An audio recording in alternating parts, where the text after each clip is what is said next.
तुम मुझे खून दो, मैं तुम्हें आज़ादी दूंगा। दोस्तों, इस बात को कहने वाले नेताजी सुभाष चंद्र बोस को कौन नहीं पहचानता है। दोस्तों, उनका साहस को कौन नहीं जानता है। दोस्तों, सुभाष चंद्र बोस अपने फॉलोअर्स के बीच नेताजी नाम से जाने जाते हैं। दोस्तों, नेताजी जो कि एक इंपॉर्टेंट रोल प्ले कर चुके हैं हमारे इंडिपेंडेंस के लिए। दोस्तों, इस महान आदमी की डेथ हुई थी 1945 18 अगस्त को। लेकिन दोस्तों, क्या होगा अगर मैं आपको बोलूं कि 1945 को नेताजी का डेथ हुआ ही नहीं था। दोस्तों, मेरे पास कुछ आर्टिकल्स और इन्फॉर्मेशन है जो कि कहते हैं कि नेताजी का डेथ 1945 को नहीं हुआ था।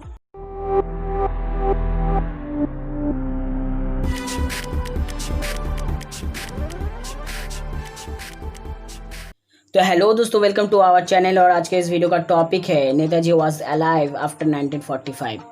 दोस्तों, सब कहते हैं कि 18 अगस्त 1945 में ताइवान में उनका प्लेन क्रैश हो गया था और वो आग में झुलस के मर गए थे। लेकिन दोस्तों, क्या होगा अगर मैं आपको बोलूं कि ताइवान में उस समय कोई भी प्लेन क्रैश हुआ ही नहीं था। दोस्तों, ताइवान की गवर्नमेंट ने कंफर्म किया कि कोई भी प्लेन क्रैश ताइकू में हुआ ही नहीं था, मतलब जो जगह अभी ताइपी के नाम से जाना जाता है। दोस्तों, ताइवान की गवर्नमेंट कहते हैं कि 1945 में 14 अगस्त से सितंबर 20 तक कोई भी प्लेन क्रैश हुआ ही नहीं था। दोस्तों, ये आर्टिकल है टाइम्स ऑफ इंडिया की, जहां पे साफ साफ लिखा है कि Taiwan government have confirm that there was no record of any plane crash at Taihoku between 14 August and September 20, 1945। तो दोस्तों, सवाल उठता है कि अगर कोई भी प्लेन क्रैश हुआ ही नहीं था उस जगह पे, तो सुभाष चंद्र बोस की डेथ कैसे हुई। दोस्तों, मिस्ट्री यहाँ तक ही नहीं है। दोस्तों, सुभाष चंद्र बोस के डेथ होने के बाद उनका डेथ सर्टिफिकेट इशू ही नहीं किया गया और उनका फ्यूनरल के बाद कोई भी फोटो खींचा ही नहीं गया। और तो दोस्तों, एक रिपोर्ट के अनुसार सुभाष चंद्र बोस की डेथ होने के बाद ताइवान से उनका एसेस जापान लाया गया और दोस्तों, आज तक जापान से उनका एसेस इंडिया में लाया ही नहीं गया। दोस्तों, बहुत रिपोर्ट्स कहते हैं कि प्लेन रनवे में क्रैश हुआ था और बहुत सारी रिपोर्ट्स ये भी कहते हैं कि प्लेन रनवे में नहीं, रनवे के कुछ देर बाद जाके क्रैश हुआ था। दोस्तों, एक रिपोर्ट कहती है कि जब प्लेन क्रैश हुआ था तब प्लेन में आग लग चुका था, इसलिए दोस्तों वो और उनका साथी रहमान प्लेन से निकलने के लिए प्लेन से कूदे। लेकिन दोस्तों, प्लेन से कूदने के बाद नेताजी का कपड़ा आग पकड़ लिया था और उसके बाद दोस्तों नेताजी आग से झुलसने लगे। और उसके बाद दोस्तों उनको करीबी अस्पताल नामोन हॉस्पिटल में लाया गया, जहां पे डॉक्टर ओशनी ने उनका इलाज किया। दोस्तों, डॉक्टर ओशनी कहते कि उनका चेस्ट बुरी तरह झुलस गया और उसके वजह से दोस्तों उनका हार्ट को बहुत नुकसान पहुंचा, इसलिए दोस्तों वो सर्वाइव नहीं कर पाए। लेकिन दोस्तों, उनके मरने के बाद उनके एसेस अभी तक जापान से इंडिया लाया नहीं गया। उनके फ्यूनरल में कोई भी फोटोज खिंचाया नहीं गया। दोस्तों, उनके मरने का कोई भी एविडेंस है ही नहीं। दोस्तों, सिर्फ है तो सिर्फ रिपोर्ट्स है।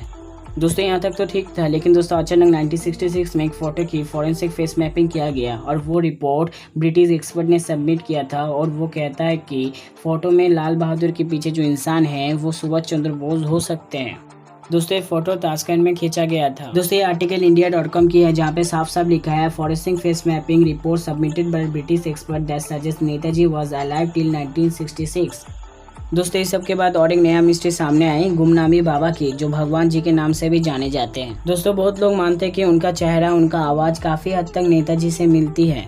दोस्तों, आप अपने स्क्रीन के सामने जो फोटो देख पा रहे हैं, एक तरफ है गुमनामी बाबा और एक तरफ है नेताजी खुद। दोस्तों, इसमें आप साफ साफ देख सकते हैं कि दोनों के चेहरे में कितना हद तक मिल है।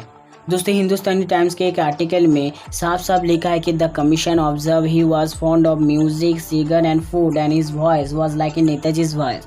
The commission noted that he was a Bengali, well versed in Bengali, English and Hindi, and had a deep knowledge of war and contemporary politics. और तो दोस्तों, उनके मरने के बाद उनके घर से 100 से भी ज़्यादा ऐसे चीज़ें मिला जो सुभाष चंद्र बोस और वर्ल्ड वॉर 2 से कनेक्टेड है। और तो दोस्तों, आरएसएस के 5th संग्रहाचालक उनसे मिलके पब्लिकली स्टेटमेंट दिया है कि वो सच में नेताजी है।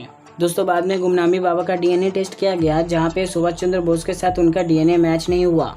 लेकिन दोस्तों, इस डीएनए टेस्ट के ऊपर कई सवाल खड़े हुए और दोस्तों बाद में उसके ऊपर इंक्वायरी कमीशन भी बैठाई गई। और दोस्तों, लास्ट में वो लोग माने कि डीएनए टेस्ट ठीक से किया नहीं गया था। दोस्तों, मैं ये नहीं कह रहा हूँ कि गुमनामी बाबा ही नेताजी है या उनका डेथ 1945 में नहीं हुआ था। दोस्तों, मैं तो सिर्फ ये कह रहा था कि उनका डेथ का कोई एविडेंस है ही नहीं, है तो सिर्फ रिपोर्ट। दोस्तों, आप क्या सोचते हो इसके बारे में कमेंट में हमें जरूर बताएं। और दोस्तों, वीडियो अच्छा लगा तो वीडियो को एक लाइक कर दीजिए और सब्सक्राइब कीजिए हमारे चैनल को, ताकि ऐसे और भी वीडियो आप सबसे पहले देख पाए। तो दोस्तों, मिलते हैं अगले वीडियो में, तब तक गुड बाय।